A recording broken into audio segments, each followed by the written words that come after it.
বিভাগীয় কর্তৃপক্ষের দীর্ঘদিনের উদাসীনতার জন্য নরক যন্ত্রণা ভোগ করতে হচ্ছে বরখলার বাসিন্দাদের। বরখলা ৩ আলির শিলচর জয়ন্তিয়ার সড়ক ব্যবহারের অনুপযুক্ত হয়ে পড়েছে। এক পশলা বৃষ্টিতেই রাস্তায় জমা হচ্ছে এক হাঁটু জল। সেই জলকাদা ভেঙে বাধ্যত দৈনন্দিন চলাচলা করতে হচ্ছে।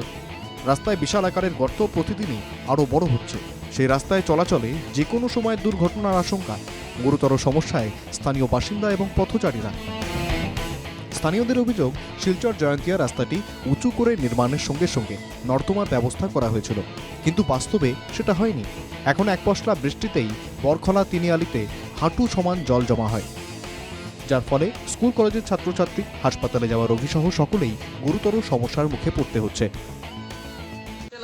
স্কুল আছে, হলি ক্রস হাই স্কুল, সমবায় স্কুল, স্কুলের বাচ্চাই যাইতে অসুবিধা দেখা দিচ্ছে। তারা ফোন করলে তারা ফোন রিসিভ করে না।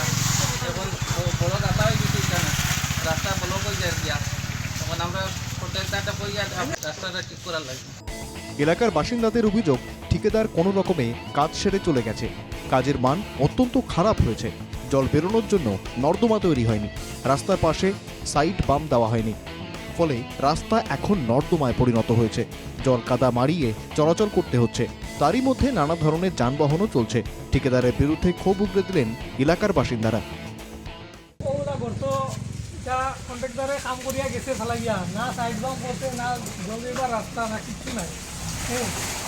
গাড়ি ঘোড়ার অবস্থা, মানুষ আড়িবার মতো লাইন নাই। ওলা হালত তারা ফোন করলে ফোনও উঠায় না, কিচ্ছু না, কোনো রেসপন্স দেয় না। বিভাগীয় কর্তৃপক্ষ এবং স্থানীয় জনপ্রতিনিধির বিরুদ্ধে নিষ্ক্রিয়তার অভিযোগ তুলেছেন বরখলার বাসিন্দারা। শীঘ্রই গর্ত বুঝিয়ে রাস্তাকে চলাচলের উপযোগী করার জন্য মুখ্যমন্ত্রী, কাছাড়ের জেলা শাসক এবং স্থানীয় বিধায়ক কিশোর নাথের জরুরি হস্তক্ষেপ দাবি করেছেন বাসিন্দারা। Bureau report, NK TV Bangla.